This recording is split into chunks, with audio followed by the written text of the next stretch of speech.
There was a rock that broke free and actually hit his rope and cut it, and that caused him to fall. A Washington climber survived a 100-foot fall after a falling rock cut his rope.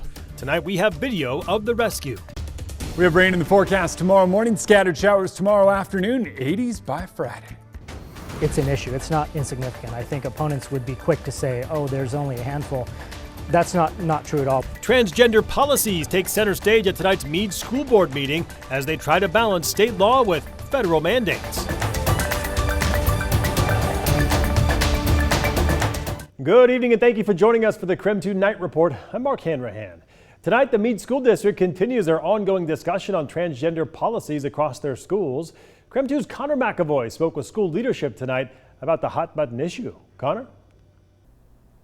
Well, this is an ongoing story we've been tracking for several months. An item on tonight's agenda involving changing their transgender student policy drew quite a bit of attention. About a dozen parents and students dotted the seats at the Mead School District's board meeting Monday night. The reason? Possible changes to the district's transgender student policy as they try balancing both state law and federal policy. It's something Mead School Board President Michael Cannon says isn't taken lightly and affects many students. It's an issue. It's not insignificant. I think opponents would be quick to say, oh, there's only a handful. That's not true at all. The proposed transgender policy would have students use their name in lieu of pronouns. It would also look at locker room access on a case-by-case basis and have any students on overnight trips be assigned where to sleep based on their sex at birth. Mom Justina Sullivan spoke at Monday's meeting, saying the proposed policy would bring problems for students who identify as transgender. There's an increase in bullying and violence against transgender and gender nonconforming kids when they're forced into personal spaces that do not align with their gender identity.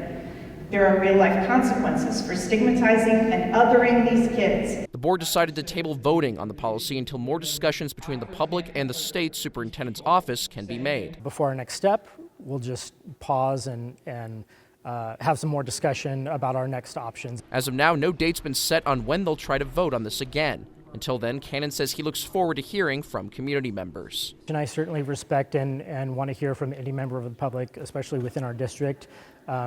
Certainly want to hear all voices. I think there's just a difference of opinion about what constitutes discrimination. In addition, transgender athletes was also a hot topic tonight for Central Valley School District. School board members held a roundtable discussion about sending a Title IX complaint to the federal government. Connor McAvoy, KREM 2 News. Very much. It's a yes from Spokane City Council members after they voted on an ordinance to add protections for the LGBTQ plus community. The protections will be added to a current ordinance, adding a new section that city-provided health care shall extend coverage for the rights of individuals to seek health care services and gender-affirming treatment. Gender-affirming treatment is legal in Washington state. In February, a federal judge also blocked President Donald Trump's executive order that would have made it illegal for transgender people under the age of 19 to get gender-affirming care. Within the last few hours, the ACLU of Washington filed a lawsuit against the Trump administration and its efforts to eliminate Head Start services nationwide. That program cares for hundreds of thousands of kids and families each year. The ACLU argues cutting funding and slashing staff for the program has left young children without support, especially low-income families. Nationwide, the Head Start program provides more than 800,000 children and their families every year. According to the ACLU, the lawsuit claims a recent version of Trump's budget proposes the complete elimination of Head Start by September 30th of this year. Lives lost on the job were remembered in Coeur d'Alene tonight for a workers' memorial ceremony. The North Idaho Central Labor Council hosted the event at the North Idaho Workers Memorial, which displays more than 24 names of Idahoans who died from job-related illness or injury. Union workers, along with their friends and family, attended the ceremony. Tragic that we have to have a ceremony for deaths. Some families are here that have names on that wall. It means a lot just for them to be recognized. It also brings about the preventable nature of most job site accidents, illness, and exposure. There will also be a ceremony at the Sunshine Workers Memorial near Kellogg this Friday. All right, let's talk weather. A beautiful day across the region with sunshine and temperatures in the 60s, but now we are tracking some Incoming rain. Chief Meteorologist Jeremy Legoo in the Outdoor Weather Center. Has the rain arrived out there yet, Jeremy? It's drizzling on me as we speak, Mark. Not enough that I would even consider an umbrella, even with the suit on. And in fact, not enough that it's registering at the airport. Just a couple of stray drops on the pavement. Enough that you can smell it in the air, and that's about it. There's our low way off to the north, and here comes some of that moisture moving in.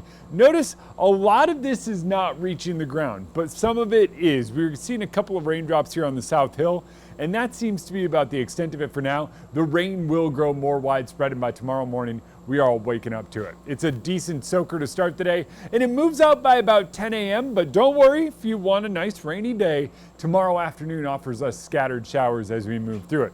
Scattered showers persist through about sunset, so it'll be on and off rain with light peaks of sunshine. Not much, but peaks nonetheless.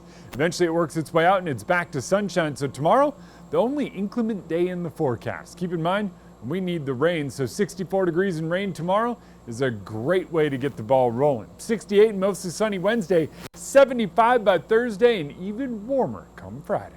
All right, sounds good, Jeremy. I'll check back in with you later in the broadcast. Time for our night beat with a quick look at today's top stories. A Spokane man faced a judge for the first time today, accused of carving a path of destruction through his East 4th Avenue neighborhood. Cody Jensen now faces several felonies, including arson and using explosive devices, after police say he lit fires around his Spokane Valley neighborhood, starting with his own home. Court records show that Jensen kicked in his roommate's door, then threw flaming gasoline-filled bottles inside. The roommates told police Jensen had recently lost possession of the house. Police say Jensen then moved through the neighborhood using Molotov cocktails and a propane torch to set fires to neighbors' cars and homes. Also in court today, a suspect in a shooting in the parking lot of a North Spokane tavern appeared before a judge. Jordan Fleming is accused of shooting someone at the Bigfoot Tavern back in November of 2024. A Spokane judge sent his bail at $1 million today. U.S. Marshals arrested a 30-year-old suspect last week after he was on the run for several months. And the Northwest Autism Center saw its largest turnout ever during their 10th annual Steps for Autism 5K at Riverfront Park on Saturday. More than 500 people registered for the event. Organizers say the 5K promotes inclusivity, community, and awareness. It comes at a time when the national conversation around autism has shifted. Health and Human Services Secretary Robert F. Kennedy Jr. has repeatedly pushed an unproven theory tying vaccines to autism rates.